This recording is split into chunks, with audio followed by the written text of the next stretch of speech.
नर्मदे हर। मनुष्य की अनेक बाधाओं में से एक बाधा विवाह के बाद होने वाली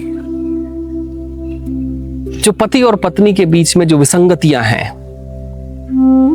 जिन विसंगतियों के कारण घर कलह से जुड़ जाता है, घर में अनेक प्रकार के वाद विवाद होने लगते हैं। पति और पत्नी के बीच की छोटी सी असहमति घर के वातावरण को बदल देती है।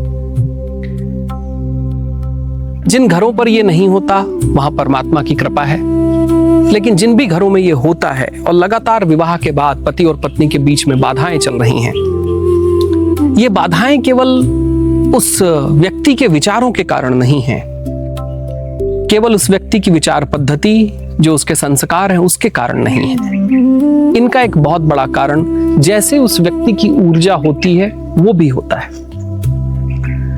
विवाह के बाद जब घरों पर ऐसी घटनाएं घटती हैं जहां पर पति और पत्नी सुखी नहीं होते, जहां पति और पत्नी में लगातार झगड़े चल रहे होते हैं, वहां घर का माहौल तो बिगड़ता ही है, बच्चों का माहौल तो बिगड़ता ही है, लेकिन साथ ही साथ एक बात और होती है कि जहां पति और पत्नी के बीच में झगड़े चल रहे होते हैं वहां से धीरे धीरे करते हुए लक्ष्मी भी विदा होने लगती है। जहां लक्ष्मी विदा हो जाती है वहां अलक्ष्मी का वास हो जाता है।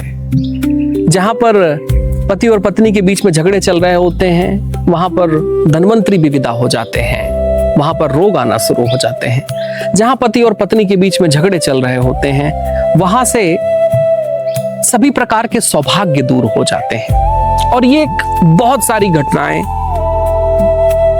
हमारे यहां दिखाई देती हैं। कई बार ये घटनाएं केवल व्यक्तियों के कारण नहीं है, कई बार हम घर बदलते हैं, कुछ ऐसे घरों में हमारा जाना होता है जिन घरों में जाने के बाद ही पति और पत्नी में संबंध खराब हो जाते हैं। कई बार हम नौकरी पेशा होते हैं, लगातार हमारे यहाँ बदलाव हो रहे होते हैं, एक घर से दूसरे घरों में हमें ट्रांसफर होना पड़ता है। हमें उस घर का इतिहास पता नहीं, हमें उस घर की ऊर्जा का पता नहीं, लेकिन कई बार ऐसा होता है कि कुछ लोगों में बहुत अच्छे संबंध होते हैं और अचानक ही ऐसा होता है कि दोनों के संबंध बिगड़ जाते हैं, मतभेद हो जाते हैं, झगड़े होने लगते हैं, कलह होने लगती है।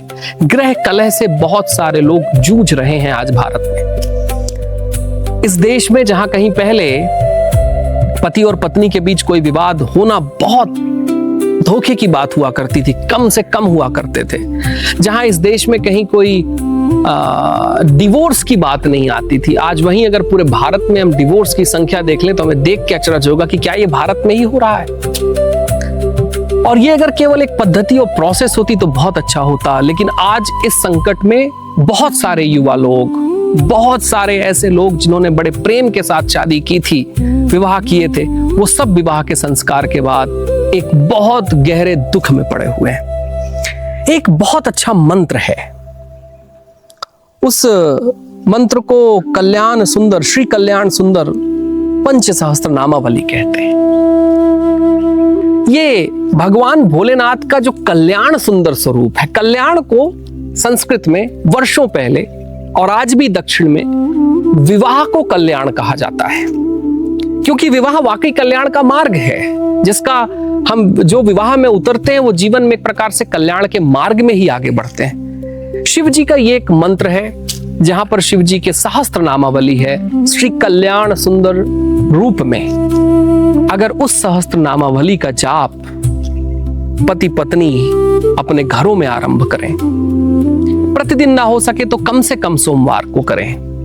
अगर इतना भी करना मुश्किल है तब आपके घर से कलह विदा होने को कोई विदा नहीं कर सकता, लेकिन अगर आपके घर पे कोई कलह नहीं भी है तो भी कोशिशें करें कि घर के हर प्रत्येक सोमवार को आपके घर पे श्री कल्याण सुंदर पंच सहस्त्र नामावली का पाठ अवश्य हो रहा हो।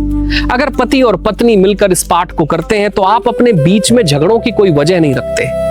आप दोनों के अंदर कल्याण सुंदर स्वरूप में भगवान शिव और देवी स्वयं आकर कहीं एक ऐसा अलंकरण देती है जहां घर से गृह कलह की स्थिति निर्मित नहीं होती, जहां पर हम अपने अहंकार के कारण आपस में लड़ते नहीं हैं, जहां हम जीवन के स्वरूप को और देखने लगते हैं, हमारी ऊर्जा बहुत दूसरी हो जाती है। जिन घरों में कलह चल रहे हैं उन पुरुषों और महिलाओं को, बच्चों और बच्चियों को, जहां पर कलह नहीं भी है वहां पर भी हर एक घर में मैं चाहता हूं कि कल्याण सुंदर पंच सहस्त्र नामावली का जाप कम से कम हर सोमवार को अगर इस देश में होता है तो मुझे लगता है हम अपने घर में सौभाग्य को लाने का प्रयत्न कर रहे हैं। जिन लोगों को अपने घरों में गृह कलह से बचना हो, गृह कलह से दूर जाना हो, घर में सौभाग्य को लाना हो, लक्ष्मी को लाना हो, घर में अगर आनंद लाना हो और एक नए संस्कार का बोध बनाना हो, तो हमें श्री कल्याण सुंदर पंचसहस्त्र नामावली का जाप करना चाहिए। 1008 नाम,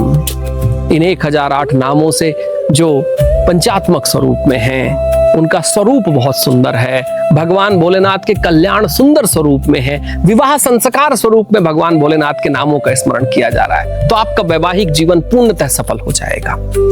ये केवल गृह कलह, घर की झंझटों के साथ साथ इस मामले में भी है कि अगर आप विवाह के पश्चात अपने घरों में ये चाहते हैं कि सौभाग्य का बोध लगातार होता रहे, तो इस मंत्र का पाठ अवश्य करें। माई परिक्रमा में जाएं और श्री कल्याण सुंदर पंचसहस्त्र नामावली का पाठ आज से ही आरंभ करें। सभी के सभी नर्मदे हर।